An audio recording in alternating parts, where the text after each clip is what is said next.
Welcome to Just Relationships, the show that offers you concrete ways to make your relationships better.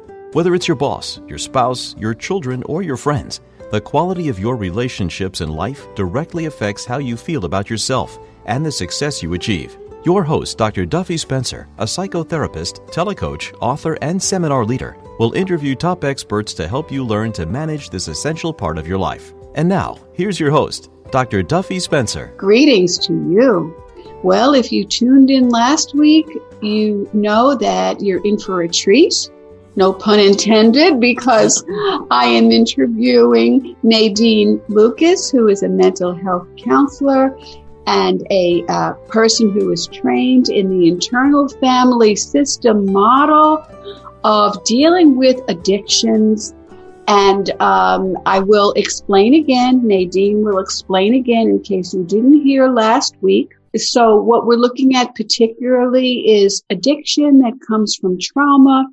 And we're looking at the fact that there are such things as soft addictions, which are process addictions in addition to substance addictions. We're mostly looking at food addiction, sugar addiction, which is interesting because it is a substance addiction. We take poison into our bodies. And I will go on record just saying that I do think that sugar is poison. I know that's a very radical statement. I think if sugar came on the market today, it would be categorized as a drug. We look at Daniel Amen's work, where he shows brain scans and he shows how identical the sugar brain is to the cocaine brain. Yes. And I know that people often say you can eat sweets in moderation, which I think is fine if it truly is moderate and that you are eating healthy, nutritious foods also. Now, but we're not talking about that. We're talking about sugar addiction. We're talking about a binge eating disorder. And I did my doctoral dissertation, Nadine Lucas, on women and weight and how they join particular subcultures to deal with the weight concern and losing weight. And there are many, many different approaches to food addiction. Mm-hmm. And so we're looking at a unique approach here, the internal family systems model. Mm-hmm. So just to say quickly, because you had explained it so well last week, our brain is made up of parts, like we have a part that wants to go out, a part that wants to stay home. We have all of these different parts, and we have a higher self, a self with a capital S, that can be the maestro. We can look at these parts as discordant, as musicians that are not sounding good at all, that it's not a real orchestra, it's a cacophony. It's not a symphony, and the maestro can come along and work with each of these musicians so that they're all working together to help us in our psyche. So what would a healthy psyche look like in your view, Nadine Lucas? So a healthy psyche is one in which we are being self-led. So as Richard Schwartz created in Internal Family Systems, self is the true leader of the system, and we all have parts. And when our parts are running the system and in control, as you mentioned just a few minutes ago, there's a lot of discord. There can be a lot of confusion, a lot of misunderstanding, and vying for control of what these parts think is the best thing to do for the system, which are often behaviors that are considered addictive in our society. And last week we talked about addiction is primarily a way to help people deal with pain and shame and blame, self-blame. Yes. And taking a way to avoid that through running away, through not addressing. And then many people are stuck in a certain pattern that they can't get out of. And years ago, we would call that Bowery bums if it was alcohol. Mm. And there is not a lot of compassion in society for people who are overweight. it's interesting when you look at eating disorders, you look at anorexia and bulimia, and there is some compassion for that. Mm-hmm. There's no compassion, not very little, I should say, for compulsive overeating. You're just a little piglet. Mm-hmm. And yet binge eating disorder, BED, is the most common, and it's just as lethal, of course, as anorexia and bulimia. So you're just a pig. So we go Bowery bum pig, and now we're looking at a way to have compassion. And so many of my clients as a psychotherapist will be afraid of compassion because they'll equate it with complacency. Oh, I'm saying it's okay. Well, it's not okay. It's not okay to overeat and then to have to throw up or just have gained 5-10 pounds in a weekend. It's not okay. So people can get really, really stuck. And then people like you and me come along who are therapists in the internal family system model to help with this. So how do you approach with your own clients? I know you have a therapist and that is so good. And as a therapist myself, I certainly have therapy from time to time so that I keep my channels of communication with myself open. Mm-hmm. And if I support others, I also need support. So tell us where you are with this. Right. So I do have quite a few clients who come to me with eating disorders. And one of the first things what I say to them is that they have a beautiful core called a self, and that this self is naturally compassionate and is the innate healing capacity of the system, but that their parts don't know the self yet. And that's why there is a disconnect. There's a disconnect between what I'm doing and who I am. And I often call it the true self, the authentic self. And I do use the analogy, the self is like the sun and parts are like the clouds that come in and cover up the sun. And the clouds think that they're who you are. They think that they're it, and they're not. It's sort of a false self. And I tell them that my job is to help them remove these barriers. So these parts can act like barriers to the self. And our job in therapy is to remove the barriers and not kick them out of the system, not tell them that they're bad or tell them to go away, but to soften back so that we can get to know them and have a conversation with these parts. I love that term, Nadine Lucas, soften back. Could you tell us more about that? Yeah, so when Richard Swartz created the model, he was originally a family therapist, family systems, and he noticed that when he had a family in the room and there was one family member who may have been intimidating another family member, if he asked that family member to stand behind the person or leave the room, he noticed that the child, let's say, would relax and be more open and be willing to tell their story. And what he realized is that we have this internal family that behaves in very much a similar way. So we have self that is always here, and then we have our parts. And if there's a part that's sort of getting in the way and saying, you're bad, you're a pig, you're doing this wrong. If we ask that part to soften back, then if it's willing to do that, we have access to the part that is wounded. So Richard Swartz, who was originally a family therapist, when we look at family systems, when we look at all relationships as systems, it's like any system, car engine system or filing system, all the parts are interrelated. Mm-hmm. And so the family members would be part of the family system. And what you're saying is that the parts are like family members. Yes, yes. So soften back. That's beautiful.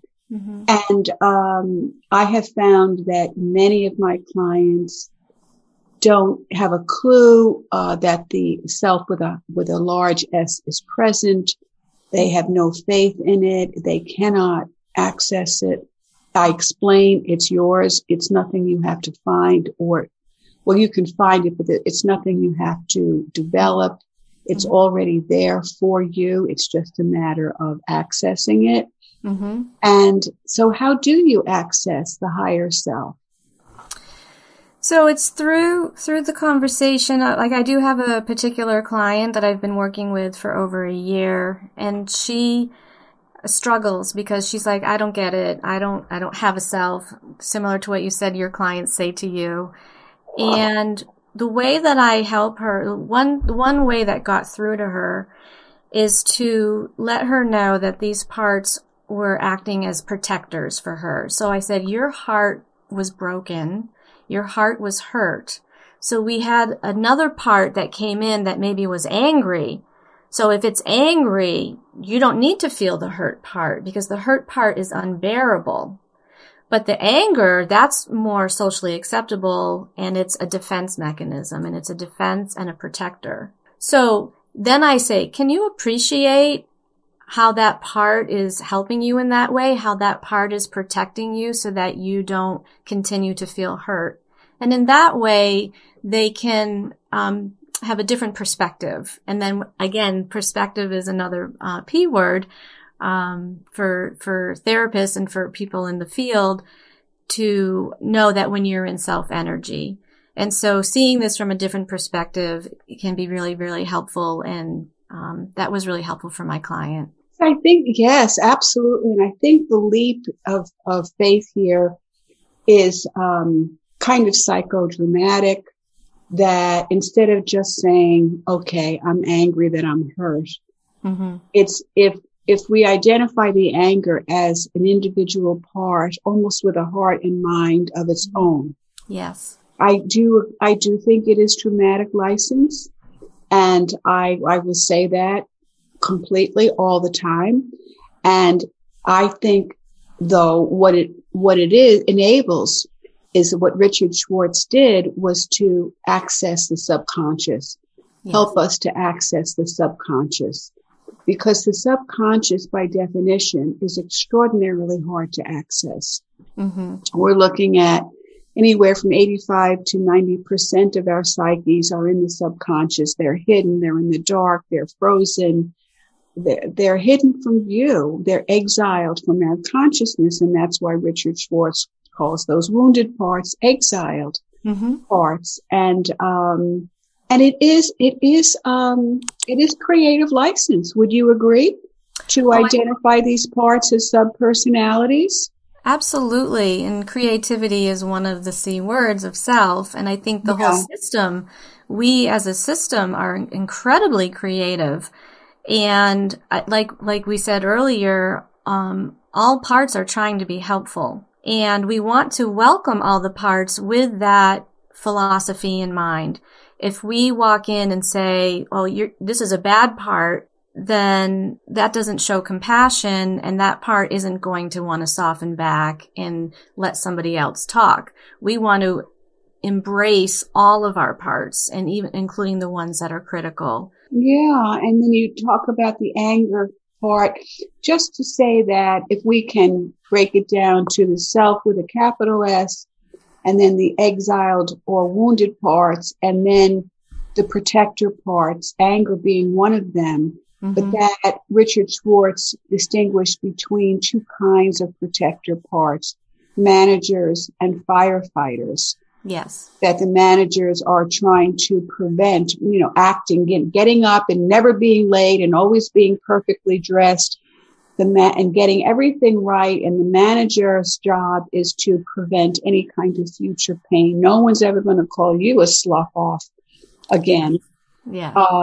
And then when the exiled parts, the wounded parts, break through the ranks of the managers, because the pain is so great, and we move into the firefighter protector parts, which are the reactive parts, and their job is to stop the pain immediately, and they don't care about collateral damage. And that's what we think of as addictions, when these firefighter parts take over. Is that how you see it as well, Nadine Lucas? Yes, absolutely. That was what freed me up so much, this model of IFS, because it helped take away the shame. And it helped me understand that there was nothing wrong with me. I'm not sick. I don't have a disease. I'm not broken. In fact, I have a system that is actually creative and being very helpful and helping me to survive. So I understand, I think when we understand about the collateral damage and we have, again, appreciation and compassion for that, it's very helpful. And I know that my therapist has talked to me definitely about the analogy of firefighters. And like you said, when there's a feeling of shame and it's strong, we have these firefighters, they don't care. Their job is to put out the fire, is to stop the feeling of shame. And so there's water damage, they break windows, they are completely focused and completely loyal. They're very, very loyal and focused in doing what their job is. And their job is to put out the fire. And so they don't care what else is going on because their job is so important. So important to prevent death, to prevent further property damage. Mm-hmm. And as you say, water issues, I'm going to break a window to get in and bring that water. And would it be fair to say that if a person is walking along and thinking, okay, I'm okay, and then suddenly they either may pass a bakery or out of the clear blue sky could be an internal trigger, I want a cookie, I want a bag of cookies. Mm-hmm. That means that without even realizing it, that person has had a trigger of pain that they want to fight? Yes, absolutely. And I think that for sure that when we have these feelings, they're so painful that we experience them so quickly that we're not even aware. Like you said, we're not conscious that we are feeling shame. We're conscious of is the firefighter or the protector part coming in to want to do the eating or wanting to do the behavior to be able to manage those feelings of anxiety and shame. So it happens very, very quickly. Yes, and just under the consciousness, if you will, and the idea of being self-supporting or being a self-coach or a self-therapist in the moment. Most people go to their therapist 50 minutes once a week. Right.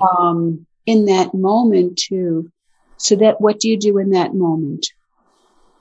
So in that moment, it's a matter of, again, maintaining a conversation and maintaining the relationship with this inner part and being able to talk to it and say, what do you need? I see you. I get it. I get that you're trying to help.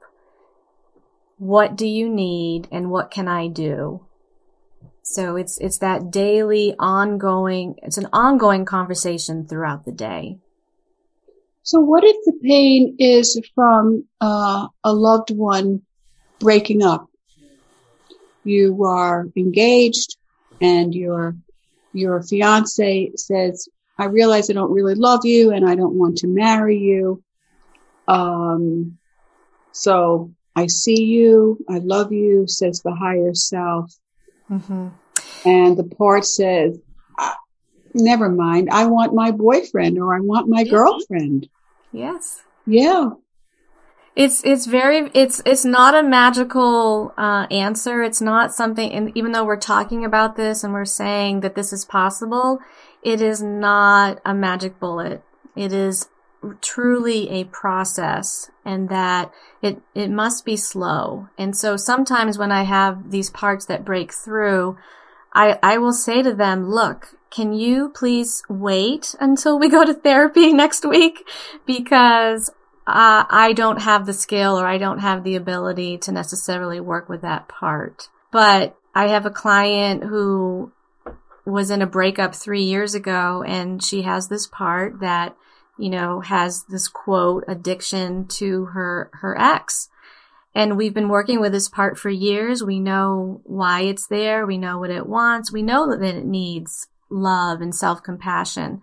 But the part isn't going to let go until we truly, profoundly understand the part. And so what I've been trained is that we haven't really quite figured out the exact nature of this part and what it's looking for. And so it's this relationship of continuing to say, tell me more about you. Tell me again. Okay. And try to have the story revealed a little bit more every time. Yeah. So the idea, again, of accessing the higher self, or the self with a capital S. Mm-hmm. Are there any other ways that we can do that kind of ongoingly?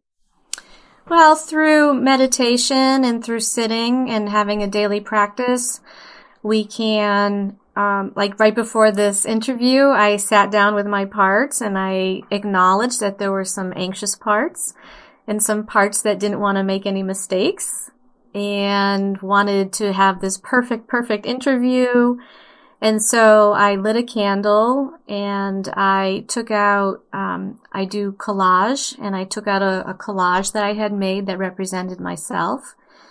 And I sat with them and I said, okay, tell me all your worries. Tell me what your concerns are.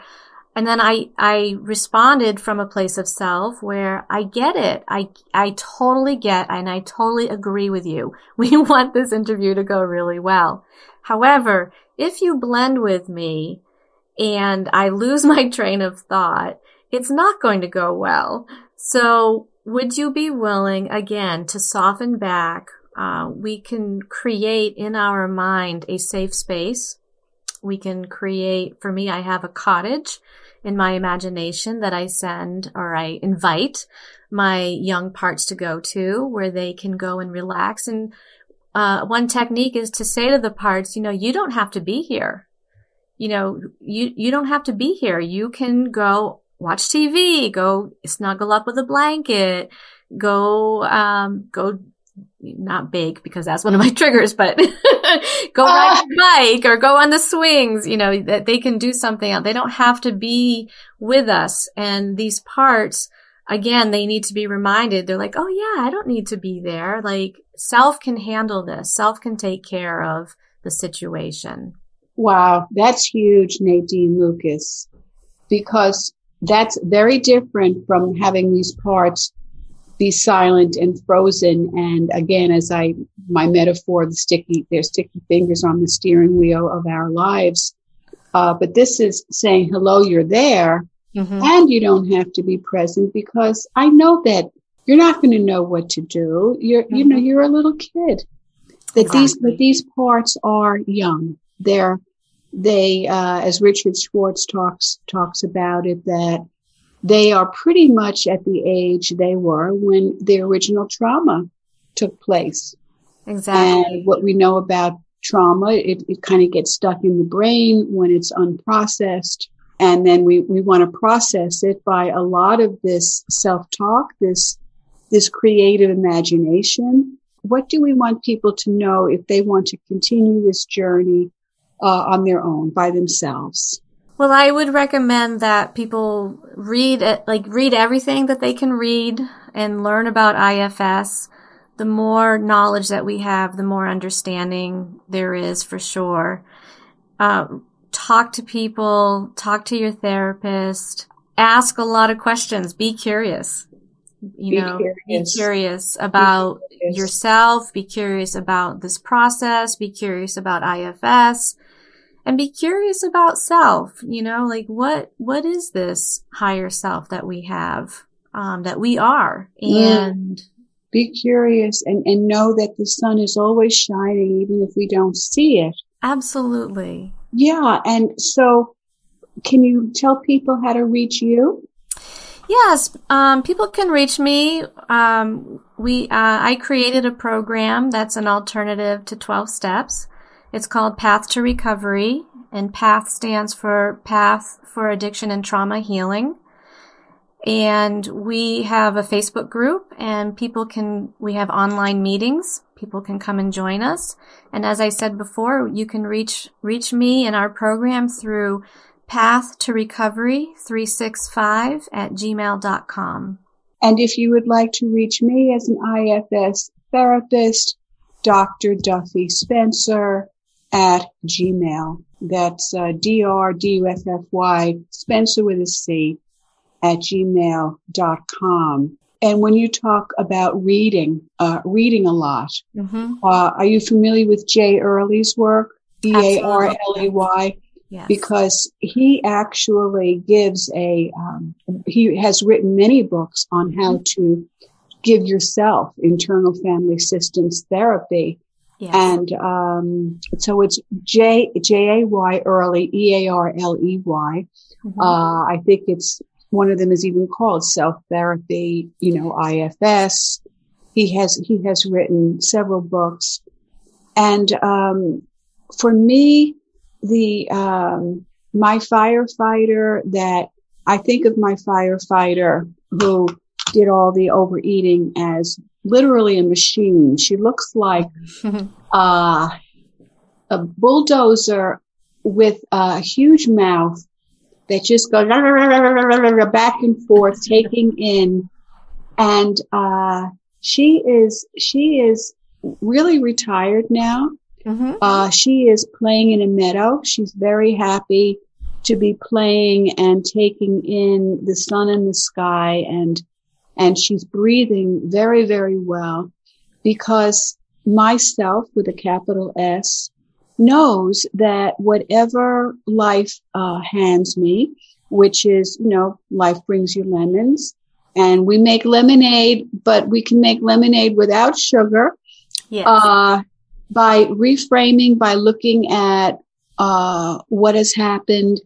And for me, the idea of not making myself wrong or bad. If someone doesn't agree with me or like me or actually is insulting toward me, when I was younger, I would make it about myself. It was, something is wrong with you, Duffy. Right. And now I say, well, that person is really hurting, and there's something about me that has caused them to be triggered. And let me look at what I can. How are they hurting? I may not know their history, their background, but I can appreciate that whatever it is that's triggering them may be an imperfection in me, or it may not be. It may be something that they wish they had that they don't have. Nadine Lucas, I can't thank you enough. I found you on the internet and I said, this woman, I've got to meet her. I've got to get to know her. The combination of internal family systems and dealing with recovery from sugar, from sweets, and looking at a whole different, fresh way of the whole 12-step model that came from Alcoholics Anonymous, and with its burdensome languaging at times, but very helpful to many people, and not so helpful to a lot of other people. So we take the best and leave the rest. And I think you are enormously creative, Nadine Lucas. Thank you so much, Dr. Duffy. I really appreciate it. Yeah, your own version of this and helping yourself and helping others the way you do. And my hat's off to you. I applaud you. I give you many, many kudos and many blessings. And to everyone, who is suffering and blaming themselves for overusing whatever it is to deal with pain. See if you can forgive yourself and understand that you're just trying to help yourself, and there are better ways to do it that will not also hurt you in the bargain. So this is Dr. Duffy Spencer saying goodbye for now and wishing you great relationships.